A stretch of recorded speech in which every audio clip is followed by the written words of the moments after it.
Bonjour et bienvenue, voici notre tour d'horizon économique, géopolitique, énergétique et boursier. Nous sommes le mardi 18 juillet. Pour comprendre comment tourne la planète finance, c'est sur la bourse au quotidien. Et le titre de cet épisode, ce sera Canicule, canicule, ça devient chaud pour le dollar. Oui, très très chaud pour le billet vert qui chute de 2,5% en l'espace de 6 séances. Ça peut paraître pas grand-chose, 2,5, mais un petit peu comme le réchauffement de la planète, 2,5 degrés de plus ou de moins, ça fait quand même une différence. Et ça commence à faire une sacrée différence pour les Américains qui vont donc perdre 2,5% de pouvoir d'achat, mais qui vont gagner également 2,5% de compétitivité en plus. Autrement dit, les produits importés aux États-Unis vont coûter plus cher. Ça, c'est pas la bonne nouvelle du point de vue de l'inflation. En revanche, les exportations pourraient s'accélérer, ce qui est plutôt une bonne nouvelle pour les entreprises américaines. En ce qui nous concerne, nous, Européens, une chute du dollar, ça veut dire effectivement des produits énergétiques importés un petit peu moins chers. Mais ça, vous n'allez même pas vous en apercevoir, puisqu'en France, voilà que l'on nous supprime le bouclier tarifaire. Bon, c'était prévu déjà depuis le début de l'année, hein.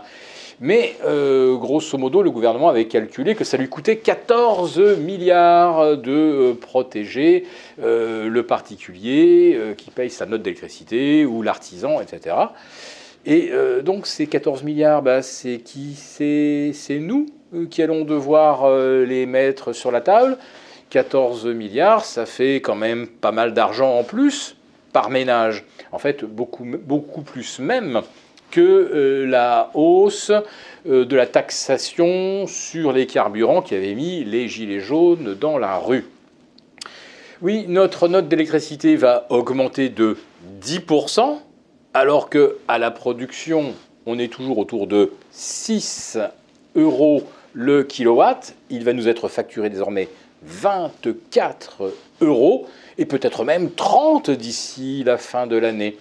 Autrement dit, si nous avons moins d'inflation dans les rapports officiels, la réalité, c'est que notre pouvoir d'achat va continuer de se dégrader assez fortement. Et aux États-Unis, bien figurez-vous que c'est à peu près la même chose. Alors certes, le prix du gaz et du pétrole ont beaucoup rebaissé, mais les États-Unis ont quasiment vidé leurs réserves stratégiques de pétrole et vont devoir de nouveau commencer à les remplir. Et ils vont commencer à le faire au moment où nous commandons partout du gaz et du pétrole pour passer l'hiver, alors que la Chine va mettre sur pied des mesures de relance. Donc la Chine va redevenir un gros acheteur de pétrole, et au moment où la Russie, l'Arabie Saoudite, tous les pays producteurs ont resserré le robinet au maximum et font mine de ne pas vouloir le rouvrir.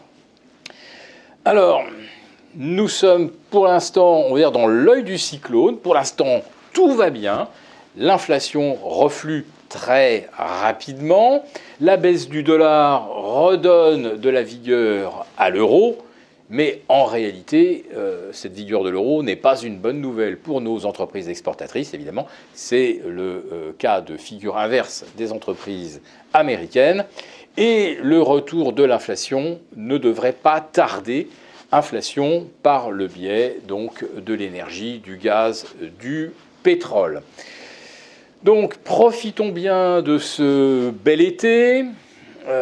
Beaucoup de Français sont en vacances au moment où le coût de leur électricité va augmenter de 10%. Et c'est à la rentrée qu'on fera véritablement les comptes. Et c'est à la rentrée que l'on va mesurer à quel point le pouvoir d'achat est abîmé. Et sans volonté et sans capacité de dépenser, de consommer, on s'en va probablement vers une récession. Donc à surveiller de très près évidemment les chiffres des ventes de détail aux États-Unis, mais également en France, en juillet, en août. Et à la rentrée, on pourrait bien se retrouver avec la double peine, c'est-à-dire une consommation en berne et une récession, et de l'inflation qui repart, car le prix des matières premières a atteint cette fois-ci le plancher. Si cette vidéo vous a plu, n'hésitez pas à nous mettre un pouce. Rendez-vous demain avec nos abonnés des affranchis pour notre live.